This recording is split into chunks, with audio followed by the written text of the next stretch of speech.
The Committee on Parole is called back to order. The time is 1:02. Our next case is Mr. Michael Nelson. Mr. Nelson, would you please give us your full name and DOC number? Yes, sir. It's Michael Nelson, 309912. Mr. Nelson, let me explain our process to you. I'm going to read some information into the record. Then we're going to conduct a parole interview with you. At the appropriate time, we'll allow those persons who wish to have input to say their piece. And after that, we'll give you an opportunity to say whatever you'd like before your lawyer closes out, and we'll vote. Understand our procedure? Yes, sir. This is the matter of Michael S. Nelson, DOC number 309912, date of birth December the 10th of 1968. He is a fourth felony offender. He does not earn good time. He is serving a life sentence after having been adjudicated a habitual offender on a simple burglary charge, being sentenced on December the 10th of 2009. Is that all accurate, Mr. Nelson? Yes, sir. Mr. Nelson, here speaking on your behalf is Mr. Kerry Myers with the Louisiana Parole Project, Ms. Caitlin Newswanger with the Innocence Project of New Orleans, Ms. Virginia White with the Innocence Project of New Orleans, your aunt Barbara Williams, who I believe is there with you in the at the institution, your cousin, Dr. I'm sorry, I can't read the first name, but the last name is Williams. Caitlin and Zach Nelson and Mary Oxner are there with you. Okay? Yes, sir. Your case was assigned to me, Mr. Nelson, so I'll begin our interview process. Okay, Mr. Nelson, how old are you? Could you say again? How old are you? I'm 54 years old, sir. Can you hear me okay, or is it? Do you have hearing issues? Yes, sir. I'm a little hard of hearing. Okay, well, I talk pretty loud. I don't know how well it's going to come through that microphone, but I can hear you though. Okay, good. How long have you been in prison on these charges? 14 and a half years, sir. Let's talk a little bit, Mr. Nelson, about yourself. How much education do you have? I have a BA degree in ministry from New Orleans Baptist Theological Seminary. Let me back up. Prior to coming to prison, what was your educational background? I had a GED. And did you work before you came to prison? Yes, sir, I did. What kind of work did you do? I did tree removal work, dangerous tree removal work, climbing trees, and I worked at the port of New Orleans as a clerk. Tell me a little bit about your family. Your children? Yes, sir, I have two sons, How old are your sons? 30 and 33. In looking at your record, and you've got 20 plus arrests, and just looking at you on paper, appears to me that you've been a lifetime burglar and a thief. Is that fair to say? Before my incarceration, sir, that is correct. Let's talk a little bit about that. What was going on in your life that you were pulling all of these crimes? And I mean, it's not only in Louisiana, but Florida, Louisiana, Mississippi, and Georgia. Tell me what was happening with you. Why all the crime? I think the root cause was my drug addiction, which always triggered my criminal behavior, but it was also the negative thinking patterns that I was, the fast money ideas and stuff like that, being immature. But since my incarceration, I've taken steps to correct that. Okay, we're going to talk about that. Let's talk first about who you were before you came to prison. Then we'll talk about who you are now. Okay. So let's talk a little bit about your drugs. When did you start using drugs? Early age, sir, 8 years old, started smoking marijuana, and it progressed from there. And from marijuana, what did you go to? I would say pharmaceutical pills, cocaine, smoke crack cocaine. Let's talk Years about old as a drug of choice. how does an 8-year-old start smoking marijuana? What were the circumstances? I was living in Houston, Texas. I had 3 older half brothers that were 15, 12, and 10 years older than me. I was hanging out with teenagers that were older than me. And so they were smoking weed, and I just was influenced by that. And that's where I started my shoplifting at an early age, and which progressed as well. How long did you smoke? How often were you smoking marijuana as a young boy, 8 years old? How did you progress? Explain to me what you did, how long you did marijuana, then you moved on to whatever you moved on to. But Yes, kind of sir. bring me up to date on your drug use up until the time you came to prison. Smoked weed every chance I could from the time I was 8 years old until basically when I was arrested on this charge in 2008. I've been sober 14 and a half years. And what drugs did you move to? Cocaine? Did you do cocaine? Yes, sir. From the weed, I transitioned to the pills and the alcohol. 18, 19, 20 years old. Had a tree removal business. The stress from that, being uneducated, turning to drugs rather than God to deal with the life stressors at that time. Didn't have a mentor help to turn to. What So drugs were you using? We're gonna get to all of that. I'm just interested right now in your drug use. You used cocaine. How often did you use cocaine and how long? I used it for about 2 years straight, 94, 96. Those 2 years right there were crack cocaine years. Heroin? I didn't do heroin until 1998. I did a little bit then. I saw a doctor shopping in 98. That's when I got on the opioids in 98. And then I was incarcerated from 2000 to 2007. And then when I got out, I got in a car wreck. And that's when the opioid addiction cycle started again. Doctor shopping, and my addiction skyrocketed from there. And it led to this. Tell me about this last burglary that caused you to get arrested, put in prison, be adjudicated a habitual offender, and get a life sentence. Tell me what was happening on that day. Sure. On October 27th, 2008, I broke into a vehicle at North Shore Medical Center that belonged to Shannon Shea in Slidell, Louisiana. And to this day, I still feel shame about that. And I deeply apologize to her for victimizing her and her property. But that's what happened. That's why I'm here. Well, didn't they find you lying on the ground? What was that offense? Tell me where they found you stealing some wire or something. You don't remember that? No, I was convicted of breaking into a car and stealing a bag out of an SUV at North Shore Medical Center Okay. on this instant offense, sir. Hey, I gotta ask, what did you get out of that car? It was actually an empty lunch bag. So what drugs were you on when you were doing this? I was on opioids at the time. And how often were you doing it? I was addicted. I was using heroin at the time too. So every day. Prior to coming to prison this last time, had you ever had any treatment, drug treatment, inpatient treatment, outpatient treatment, any sort of treatment whatsoever for your drug addiction? I had detoxed for a day or two and then I checked out. Never had no treatment prior to this incarceration.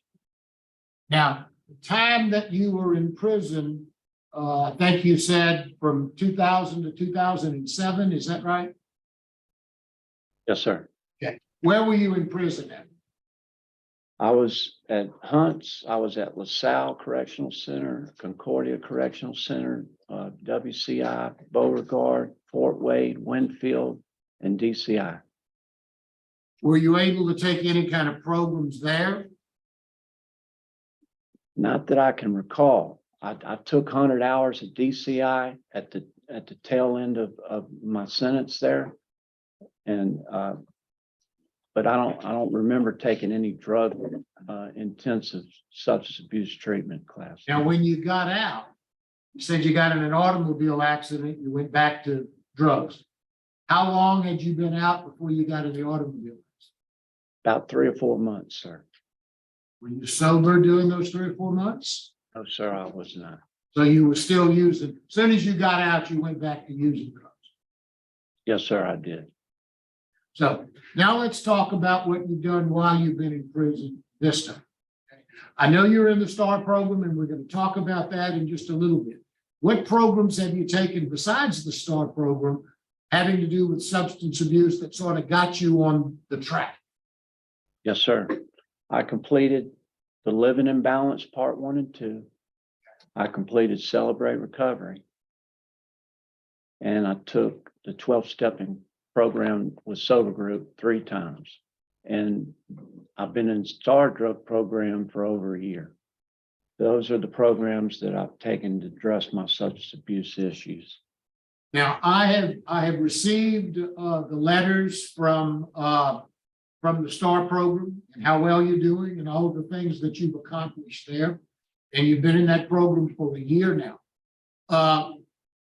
At some point, I assume, just to give you a little background about me, for 14 years, I was a drug court judge. So I've got a little bit of familiarity with drug addiction and that sort of thing. Not a lot, but somewhat. At what point did the light come on for you? The light for me came on when I was a free man last time, and when my addictions, I got caught back in that addiction cycle again, and it started progressing out of control, and it triggered my criminal behavior. And I was just tired of that lifestyle. I knew that it was going to lead back to incarceration, but I just didn't know how to ask for help at that time. And I was pretty much at the end of myself. I was ripe and ready for repentance. And when I was arrested on this burglary, that's what I did. I embraced Jesus as Savior for my sin. And I made a promise to myself that on this incarceration, I was going to do everything I could to become a better person through faith, education, life skill programs, and intensive substance abuse training. That's pretty much what I've done, sir. So tell me about some of the programs that you've taken and have benefited you. I completed the Bible College. I completed the Baton Rouge Community College Horticulture Technical program with the landscape technician certification as well. I completed 8 Louisiana Department of Agriculture and Forestry licenses that I could potentially activate upon my release. And I also completed life skill classes such as 100 hours, anger management, thinking for a change, inside out dad. And then while doing that, I took as many substance abuse classes as I could, Celebrate Recovery, Living in Balance Part 1 and Part 2. I was fortunate enough to get in the STAR drug program. I've taken about 7 classes, completed those. Tell me how you got into the STAR program. What motivated you or what got you into that program? A friend of mine named Justin Hoover that I'd been mentoring down the walk for years. The board had recommended him go into the STAR drug program. And when he got in the program, he submitted my name and they accepted me into the program. Tell me what your transition plan will be if you're granted parole. Where will you live? I know the Innocence Project is working with you. I assume you'll be working with them. Where will you live when you get out? I will go to the Parole Project and I will be under their structure there. And the Innocent Project is going to work with me on a long-term plan. And your disciplinary record, I think you've had 6 write-ups the whole time you've been there, is that right? Since I've been at Angola, I had 1 write-up, but it was expunged. I had 6 write-ups on a prior incarceration. Prior incarceration. So you haven't Yes, had any write-ups on this incarceration. No, sir. Tell me in your own words, and I know you're going to be working with the Parole Project, and I know you're going to be working with the Innocence Project. Tell me what your plan is to stay sober. My plan to stay sober is to keep doing what I've been doing for the last 14 and a half years, is turn to God, follow his lead. I've learned how to apply the gospel to my life, not only for salvation, but sanctification. And with that, church, get a good spiritual advisor, pastor, get plugged into piggyback with different ministries, share my strength, hope, story with others to encourage them, invite them in the same grace that I've experienced, and go to AA, NA, try to get some sponsors there that I can turn to for guidance when life shows up. The STAR program also incorporates medical assistance. Is that something you've discussed with them at all? Are you interested in getting a shot or getting medical treatment to maintain your sobriety? Yes, sir. I'm on the naltrexone. I've been on it about 10 months now, and I'm supposed to start the Vivitrol if I'm granted parole. And that's something that you plan on continuing to do for Yes, sir. every time you need to? Yes, sir. Morton, what can you tell us about Mr. Nelson? I don't have anything to add. I think y'all covered everything, and keep Granny, I wish him the best of luck out there. Thank you. Any questions? No, sir. Okay. Mr. Myers, Mr. Kerry Myers with the Louisiana Parole Project. Yes, sir. Good afternoon, Kerry Myers, Louisiana Parole Project.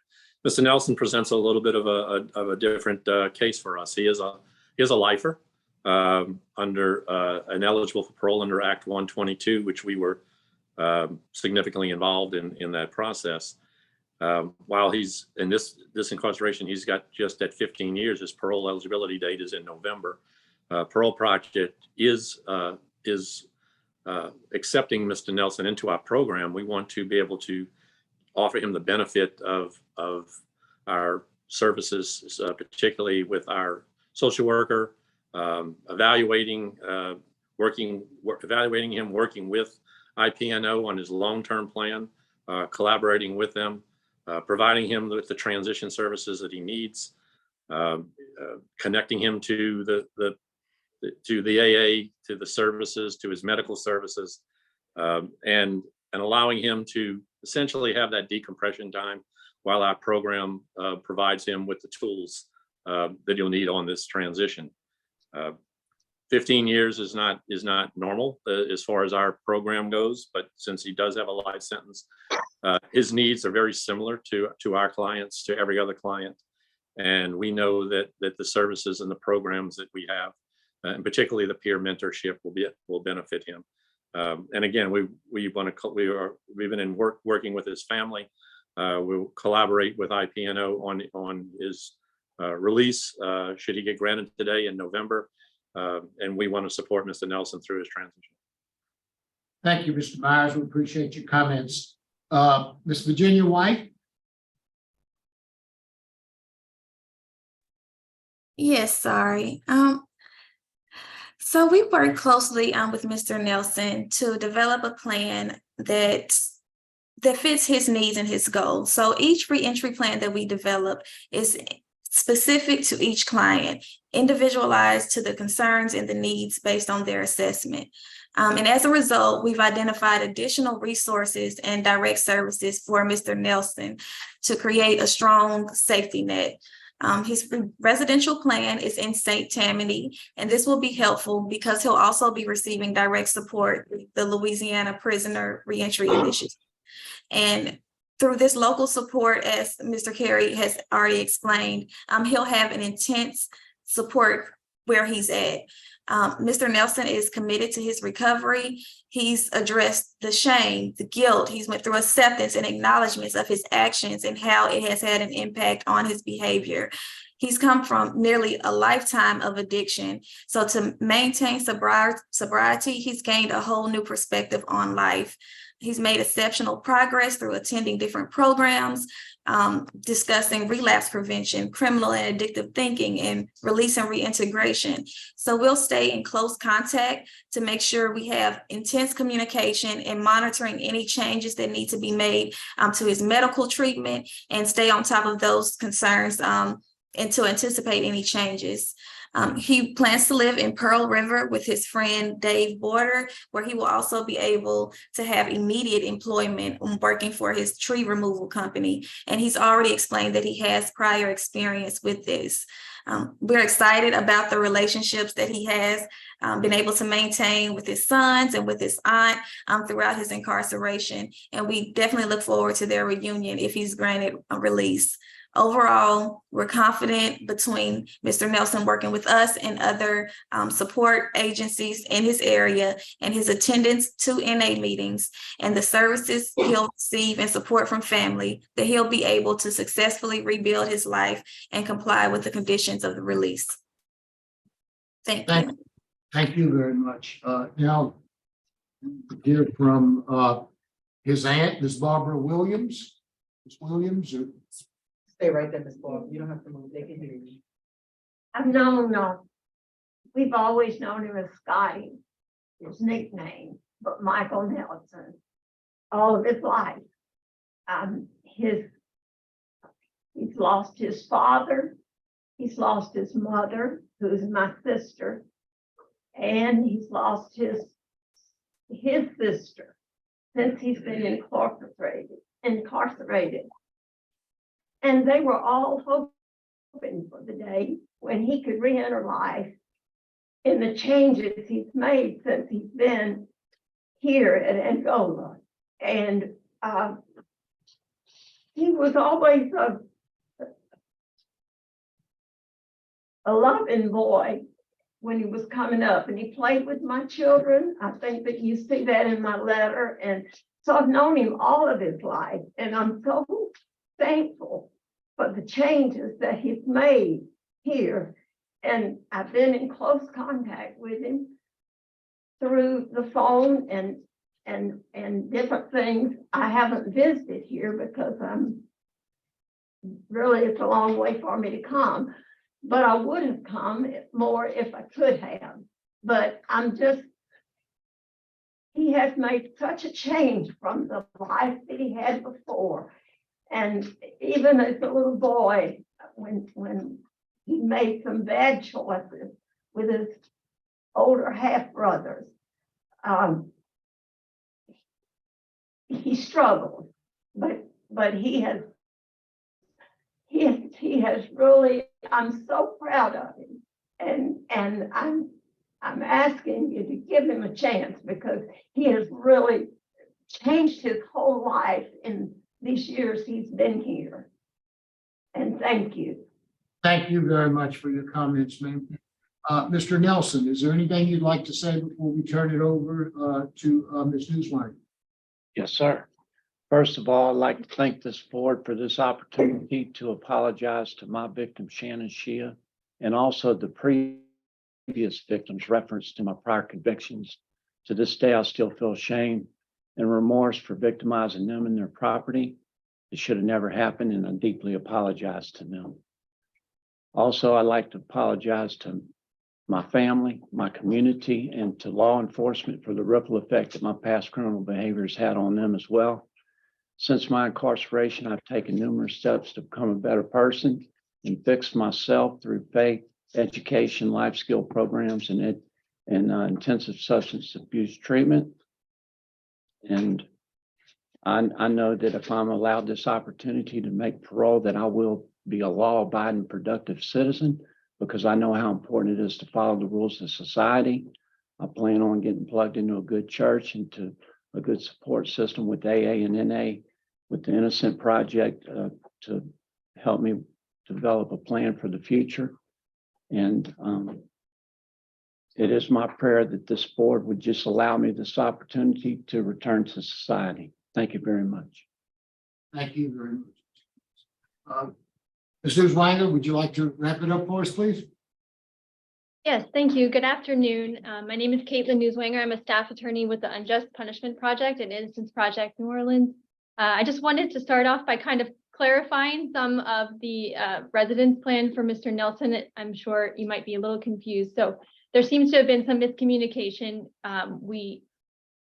For circumstances beyond Mr. Nelson's control, we thought he was going to go to Baton Rouge to live at a sober living home, and then that changed at the last minute due to a conflict. And we are delighted that Mr. Nelson is going to transition to the Louisiana Parole Project home so he can get stable, and we can help him with his long-term plan to eventually move and be independent and closer to his son. So now that that's cleared up, I also just want to add that I'm sure you can see Mr. Nelson's transformation has been extraordinary, from his lack of write-ups to his over 40 certificates and accomplishments, And I think that you can see that he speaks with genuine humility about his addiction and about his transformation. And he's tried to use this transformation to help others, both through his inmate ministry work and as a reentry mentor, which you have seen in the letters that he has provided or that we provided. He's seen as a father figure, somebody who is respected. They get the same mic every day, somebody with integrity. I mean, that says a lot. And when Mr. Nelson speaks about his recovery and what he plans to do to stay sober and stay clean, he speaks with detail. He talks about the tools that he's going to use from the STAR program, how he's going to be able to confront negative thinking and distorted thoughts. And he's able to actually be specific about what his negative thinking and distorted thoughts were before his incarceration and how he has the cognitive tools to confront those.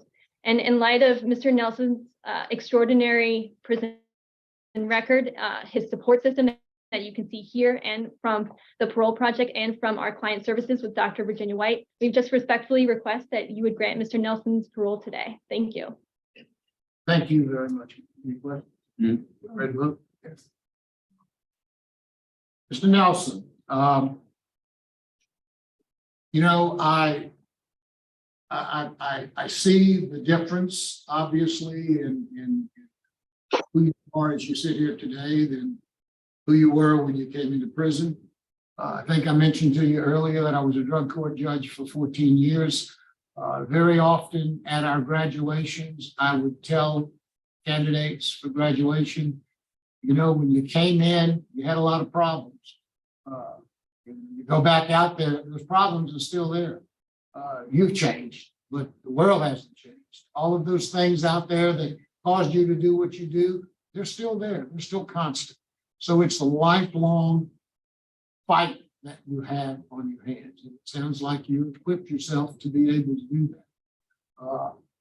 You've got a very good prison record this time when you've come in. You've taken some excellent programs. You really seem to have a grasp on what your disease is and how to be able to deal with your addiction and how to maintain your sobriety. There was an excellent letter in there from the person who runs the STAR program, what you've done and how you've done it. Your risk is low. Your disciplinary record has been excellent while you've been in there. Your interview today was very good. I do believe that you're a changed person. I do believe that you're a drug addict.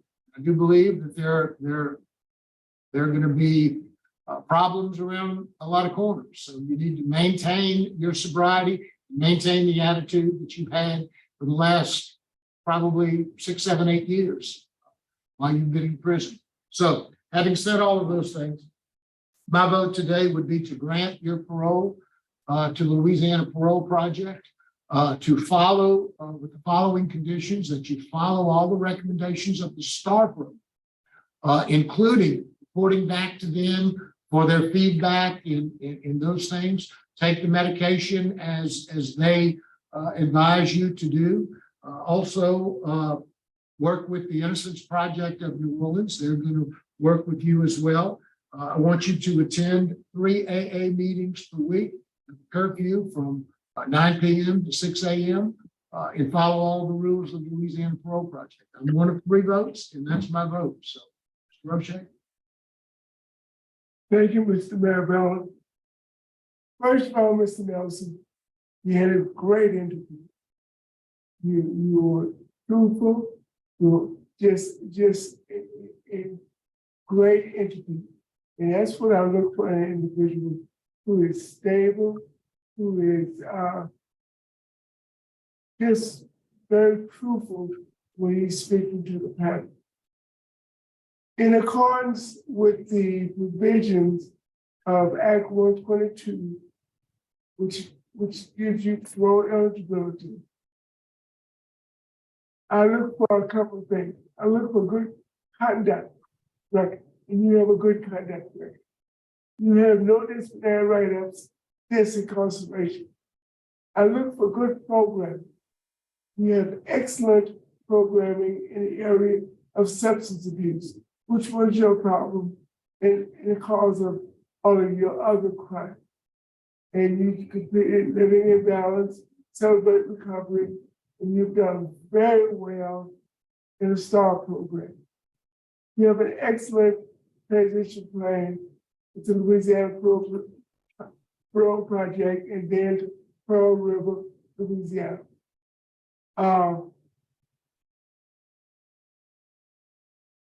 Check my notes. And you have a good, let me get together. Basically, your disciplinary conduct, your transition plan, your program, and the last thing I want to mention, your family support.